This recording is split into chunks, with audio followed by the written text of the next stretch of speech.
ஆசீர்வாத தீர்க்க தரிசன ஊழியங்கள் வழங்கும் உங்கள் ஆசீர்வாத நேரம்.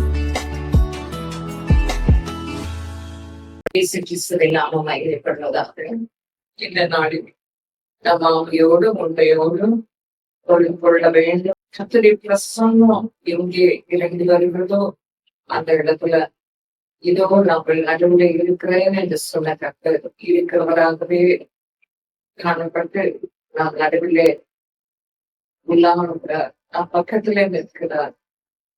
அவருடைய பிரசன்ஸ் எப்பொழுதுமே நாம் துணிக்கும் பொழுது, நாம் மன மகிழ்ச்சியா இருக்கும் பொழுது அந்த பிரசன்னத்தை உணர முடியும். இப்பொழுதும் மிகவும் கவனமாய் அவருடைய வார்த்தையிலிருந்து நாம் சற்று தியானிக்கிற இந்த வேளையில் கூட கர்த்தத்தாமே நடுவிலே கிரீச்சியமான சங்கீதம் 37 எடுத்துக்கொள்ளும் பொழுது நீதிமான்களுடைய சுதந்திரத்தை பற்றியும் துன்மார்க்கருக்கு கலாமிட்டி வரும் என்று சொல்லியும் துன்மார்க்கருக்கு என்ன என்றும் அந்த சங்கீதம் தெளிவாய் கொடுக்கிறது.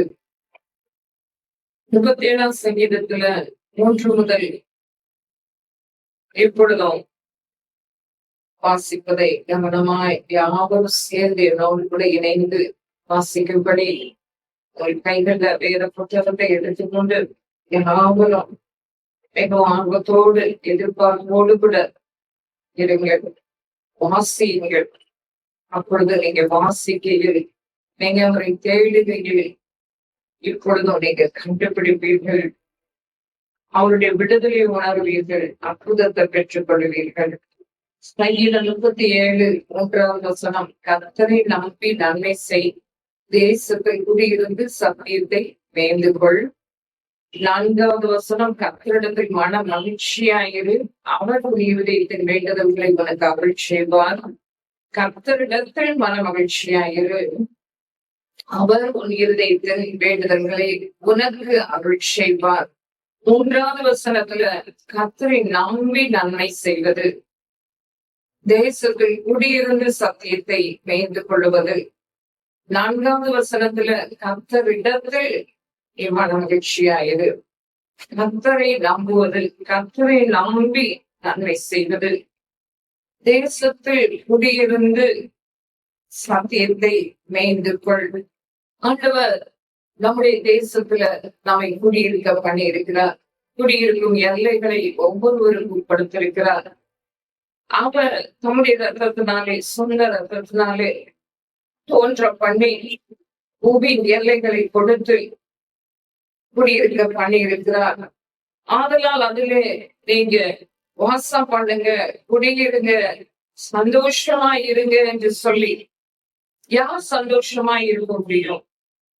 நீதிமான்கள் கர்த்தருக்குள்ளாக எப்பொழுதும் அவங்களுடைய வீட்டுல ரட்சிப்பின் எவ்வளவு சத்தம் உண்டாயிருக்கும். அவங்க எப்பொழுதும் சந்தோஷமா இருப்பாங்க. ஏனென்றால் அவங்க மீட்கப்பட்டவங்க, அவங்க கழுவப்பட்டவங்க.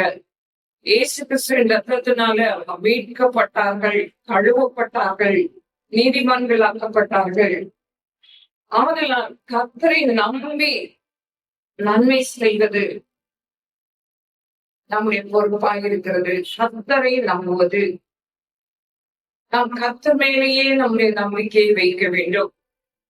வேறு மாம்ச பலத்தையோ நம்முடைய புய பலத்தையோ நம்பாமல் வேறு எதையும் நம்புகிறத நம்ம விட்டு பிரபுக்கள் பேரில் பற்றுதல் வைப்பதை விட நாசில் சுவாசமுள்ள எந்த மனுஷனை நம்புவதை விட்டுவிட்டு கர்த்தர் மேல் உங்கள் நம்பிக்கையை வைப்பீர்கள் என்றால் நீங்க நன்மை செய்ய முடியும். தேசத்தில் குடியிருந்து சத்தியத்தை மேய்ந்து கொள்ள முடியும். சத்தியத்தை மேய்ந்து கொள்வது என்றால் ஆங்கிலத்திலே வாசிக்கிறேன், trust in the Lord and do good, dwell in the land and feed on his faithfulness என்று பார்க்கிறோம். feed on his faithfulness என்று சொல்லி நாம் ஒரு மொழிபெயர்ப்புல வாசிக்கிறோம். இன்னொரு மொழிபெயர்ப்பு கூறுகிறது, you dwell in the land and feed surely on his faithfulness and truly you shall be fed. நீங்க நிச்சயமாகவே உங்களுக்கு ஆகார குறைவு கிடையாது. நீங்க வசனத்தினால நீங்க போஷிக்கப்படுவீங்க. வார்த்தையினால இந்த தீர்க்க தரிசன வார்த்தைகள் ஒவ்வொன்றும், வாக்குத்தத்தங்கள் ஒவ்வொன்றும் ஆம் என்றும் ஆமேன் என்றும் எழுதப்பட்டிருக்கிறது. உங்கள் ஒவ்வொருவருக்கும் பலிதமாகும்படிக்கு நீங்க விசுவாசிப்பீர்கள் என்றால் ஒவ்வொன்றும் உங்களுக்கு பலிக்கும். அவர் உண்மை உள்ளவராய் இருக்கிறார். ஆதலால் அவருடைய உண்மை நம்ம உண்மையோடு தொழுது கொள்ள வேண்டும், ஆவியோடு தொழுது கொள்ள வேண்டும். கருத்தோடு ஜெபிப்பது, கருத்தோடு பாடுவது, ஆவியினை நிரம்பி ஜெபிப்பது, இன்னும் நம்ம கட்டாயமாய் நிச்சயமாக அவருடைய உண்மை, அவருடைய சத்திய வார்த்தைகள் யதார்த்தம் வாய்ந்தவைகள். இந்த வேதாகமம் முழுவதும் யதார்த்தம் நிறைந்த உண்மையின் வார்த்தைகள், மெய்யான வார்த்தைகள். அவைகளை கொண்டு நாம் நம்முடைய ஆத்மாவை போஷிக்க வேண்டியது மிகவும் அவசியம். வேதத்தை ஒவ்வொரு நாளும், உண்மை உள்ளவரின் வார்த்தையில் ஒவ்வொரு நாளும் முதலாவது வேதத்தை திறந்து நாம் வாசிக்க வேண்டும். பின்பு அதை நன்கு தியானிக்க வேண்டும். நமக்கென்று அதை வாசிக்க வேண்டும், நமக்கென்று அதை உட்கொள்ள வேண்டும். அதுதான் ஆத்மாவுக்கு மன்னா, அதுதான் உங்களுடைய ஆவிக்கு உணவாய் இருக்கும். ஆதலால் உண்மையுள்ள அவருடைய வாயின் வார்த்தைகளை, அந்த ஜீவனுள்ள வார்த்தைகளால அவர் போஷிக்கிறார். மெய்யாகவே போஷிப்பார் என்று சொல்லி ஆம்பிளிஃபைட் கிளாசிக் வெர்ஷன்ல இப்பொழுது வாசிக்க கேட்டீங்க. கர்த்தரை நம்பி நன்மை செய்வது, தேசத்தில் குடியிருந்து சத்தியத்தை மேய்ந்து கொள்வது. 4வது வசனத்துல கர்த்தரிடத்தில் மனமகிழ்ச்சியாயிரு. முதலாவது கர்த்தரை நம்ப வேண்டும், சத்தியத்தை மேய்ந்து கொள்ள வேண்டும். அடுத்த வசனத்துல கர்த்தரிடத்தில் மனமகிழ்ச்சியா இருப்பது. அவர் உன் இருதயத்தின் வேண்டுதல்களை உனக்கு அருள் செய்வார். கர்த்தரிடத்தில் மனமகிழ்ச்சியா இரு, கர்த்தரிடத்தில் மனமகிழ்ச்சியா இரு. மனமகிழ்ச்சி முகமலர்ச்சியை தரும். மனோ துக்கத்தினாலே ஆவி முறிந்து போகும். மன மகிழ்ச்சியை நாம் தக்க வைத்துக் கொள்வதற்கு என்ன செய்ய வேண்டும்? ஆண்டவரை நோக்கி அவர் இருக்கிறார் என்ற உணர்வு முதலாவது வர வேண்டும். இயேசு கிறிஸ்துவோடு நான் பேச போகிறேன், அவரோடு நான் பேசுகிற இந்த சம்பாஷணம் அவருக்கு பிரியமானதாய் இருக்க போகிறது. அவர் என்னை தனக்கு பிரியமாய் மாற்ற போகிறார். என்னுடைய வாழ்வை ஒப்பு கொடுக்கிறேன் என்று ஒப்பு கொடுத்து ஒவ்வொரு சிறு சிறு தவறுகளையும் பெரிய தவறுகளையும் அவரிடத்தில் உண்மையாய் அறிக்கையிடுவீர்கள் என்றால் உங்கள் பாவங்களை மன்னித்து நீங்க அறிக்கை செய்து விட்டுவிட தீர்மானித்து அவருடைய சமூகத்துல தன் பாவங்களை மறைக்கிறவன் வாழ்வடைய மாட்டான் என்று வேதம் சொல்லுகிறது. ஆதலால் ஒரு நெத்திய வாழ்வை ஆண்டவர் கொடுக்கும்படியாக இந்த வார்த்தையை எழுதி வைத்திருக்கிறார். ஒவ்வொன்றையும் அறிக்கை செய்து விட்டுவிட தீர்மானம் எடுத்து விட்டுவிடும் பொழுது நிச்சயமாகவே நீங்க தீர்மானம் செய்யும் பொழுதே ஆண்டவர் உங்களுக்கு கிருபை கொடுப்பார். பாவம் செய்யாதபடிக்கு அவருடைய வார்த்தையை உங்கள் இருதயத்துல வைத்து எழுதி வைப்பார். அது உங்களுடைய உள்ளத்துல உணர்த்துவார். எது தவறு எது நல்லது என்று சொல்லி உங்களுக்கு நல்ல ஆதாரத்தை, நல்ல சத்தியத்தை ஆண்டவர் உட்கொள்ளும்படிக்கு செய்வார். அப்பொழுது நம் கர்த்தருக்குள்ளாக கர்த்தரிடத்தில் மன மகிழ்ச்சியாய் இருக்க முடியும். கர்த்தரிடத்தில் மன மகிழ்ச்சி, கர்த்தரை துக்கப்படுத்துவது, வருத்தப்படுத்துவது அவருக்கு விசனமாய் இருக்கும். கர்த்தரிடத்தில் நாம் மன மகிழ்ச்சியாக இருப்பது என்றால் அவருக்கு பிரியமானதையே செய்ய விரும்புகிறேன் என்று சொல்லி ஒப்பு கொடுத்து உங்களுடைய வழிகளெல்லாம் ஒப்பு கொடுக்கும் பொழுது நிச்சயமாகவே அந்த சந்தோஷம் வரும். நீங்கள் மற்றவர்களுக்கு எந்த தவறை இழைத்திருந்தாலும் கூட அதற்கு மன்னிப்பு கேட்க வேண்டியது அவசியம், ஒப்புரப்பாக வேண்டியது அவசியம்.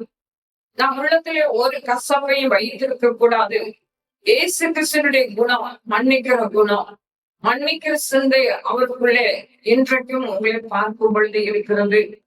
அதனால் ஆத்துமாவே உன் துர்க்குணத்தை உன் கசப்பை நீ விட்டுவிடு என்று சொல்லுகிறார்.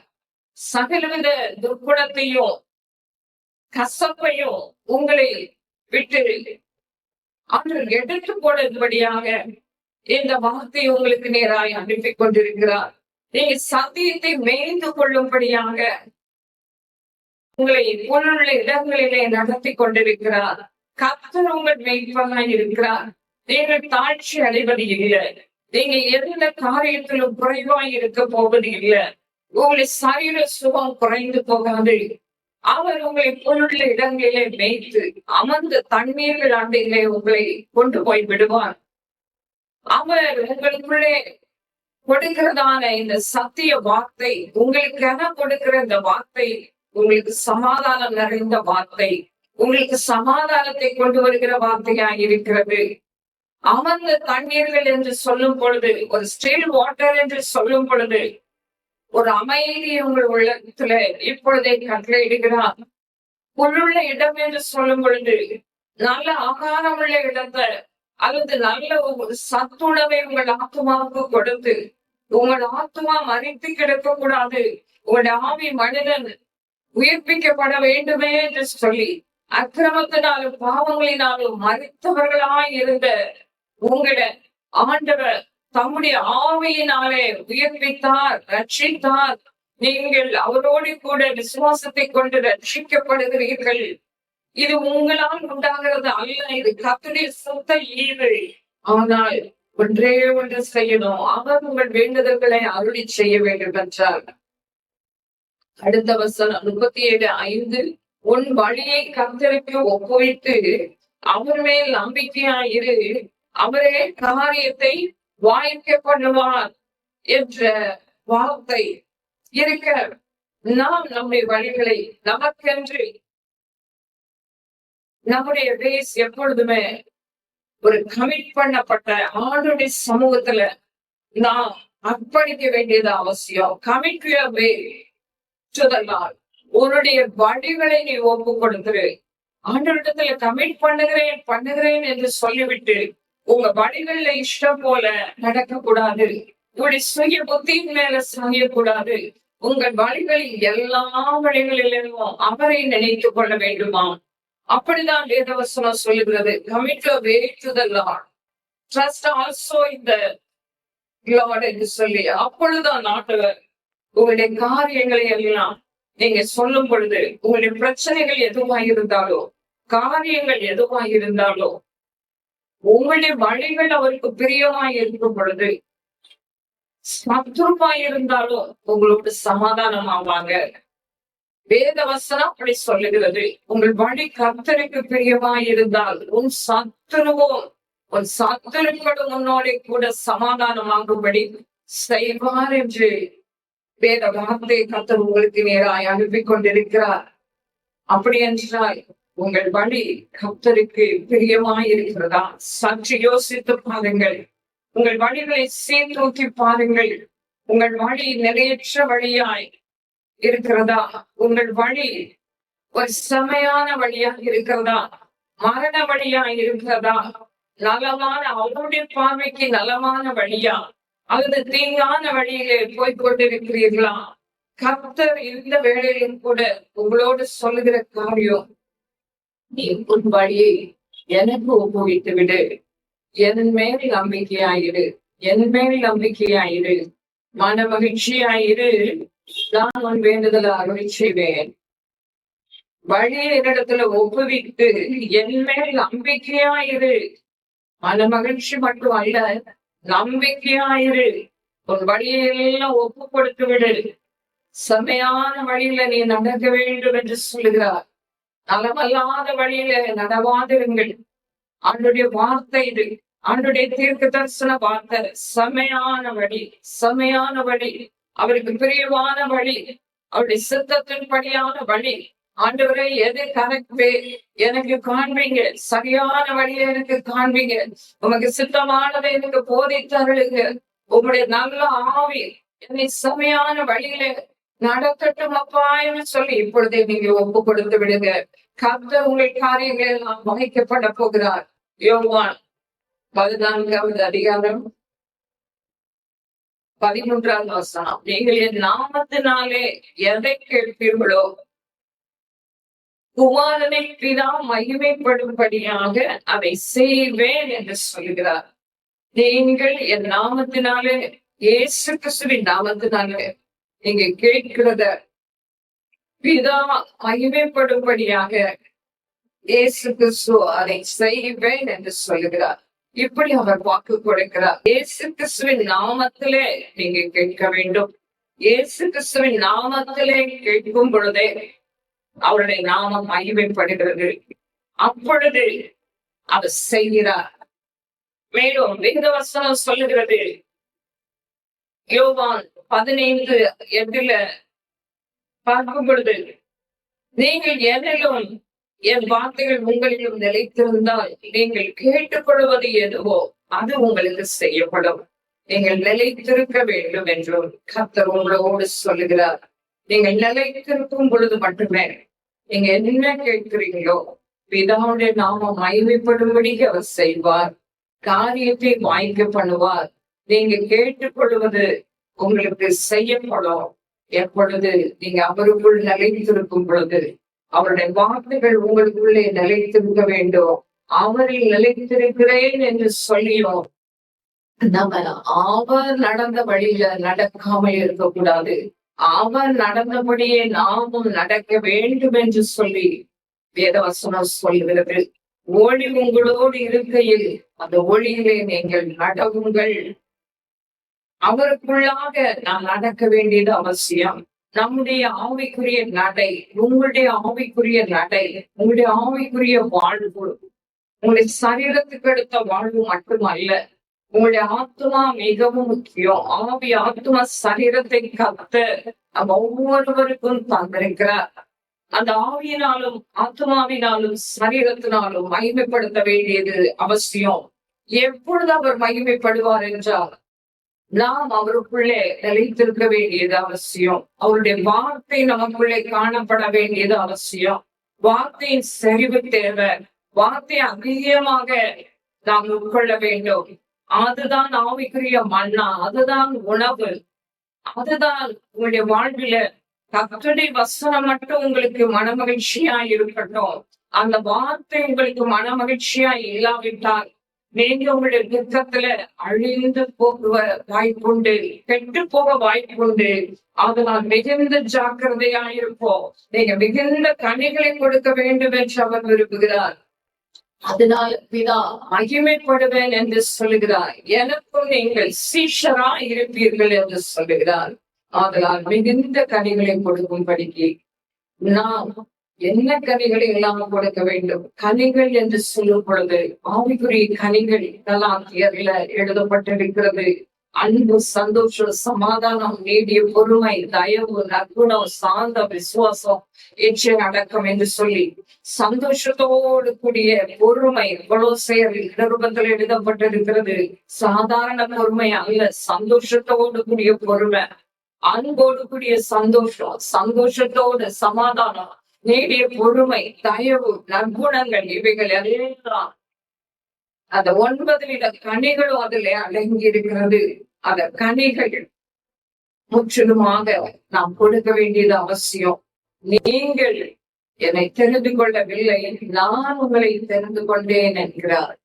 நீங்கள் கனி கொடுக்கும்படிதான் நான் உங்களை ஏற்படுத்தினேன் என்று சொல்லுகிறார். நீங்கள் என் நாமத்தினாலே பிதாவை கேட்டுக்கொள்வது எதுவோ அதை அவர் உங்களுக்கு கொடுக்கத்தக்கதாக நீங்கள் கனி கொடுக்க வேண்டும். நீங்கள் போய் கனி கொடுக்க வேண்டும். உங்கள் கனி நிலைத்திருக்க வேண்டும் என்று திரும்ப திரும்ப திரும்ப உங்களை பார்த்து சொல்லுகிறார். நான் உங்களை தெரிந்து கொண்டேனே, நான் உங்களை நல்ல திராட்சை பழங்களை தரும்படிக்கு நான் காத்திருக்கிறேனே. நீங்கள் என்ன கனிகளை இயேசு கிறிஸ்துவினுடைய நாமம் மகிமைப்படுவதற்காக கொடுக்க விரும்புகிறீர்கள்? நற்கிரியர்களாகிய கனிகள், ஆத்துமாக்களாகிய கனிகள், இன்னும் ஆவியின் கனிகள், அன்பா இருக்க நாம் பழக வேண்டும். அன்பு கர்த்தர் கட்டளையிட்டு இருக்கிற ஒரு பிரமாணமாய் இருக்கிறது. உன் தேவன் உன்னை படைத்த கர்த்தரிடத்துல என் முழு இருதயத்தோடும், முழு ஆத்மாவோடும், முழு பலத்தோடும், முழு சிந்தையோடும், முழு கவனம் வைத்து நீ முதலாவது அன்பு கூறு. நீ உன்னிடத்தில் அன்பு கூறுவது போல பிறனிடத்தில் அன்பு செலுத்து. உனக்குள்ளே அந்த அன்பை கொடுக்க விரும்புகிறேன் என்று சொல்கிறார். அந்த தேவ அன்பு, தெய்வீக அன்பு சாதாரணமாய் அனுஷிகமாய் அன்பு காணப்படும். பிள்ளைகள் பெற்றோர்கள் என்ற அன்பு, ஆனாலும் தெய்வீக அன்பு ஊற்றப்பட வேண்டும் என்று சொல்லி கர்த்தர் இந்த வேளையில் சொல்கிறார். அந்த தெய்வீக அன்பு சகலத்தையும் தாங்கிக் கொள்ளும், சகலத்தையும் சகிக்கும். அதற்கு பொறாமை வராது. அந்த அன்புல வேதனை இருக்காது. அந்த அன்புல பயம் இருக்காது. பயப்படுகிறவன் அன்பிலே பூரணப்பட்டவன் அல்ல. அதனால அன்பு என்கிற கனியில நம்ம பூரணப்பட வேண்டும். சந்தோஷம் நிறைவாய் காணப்பட வேண்டும். சமாதானம் நிறைவாய் காணப்பட வேண்டும். விசுவாசம் நிறைந்திருக்க வேண்டும்.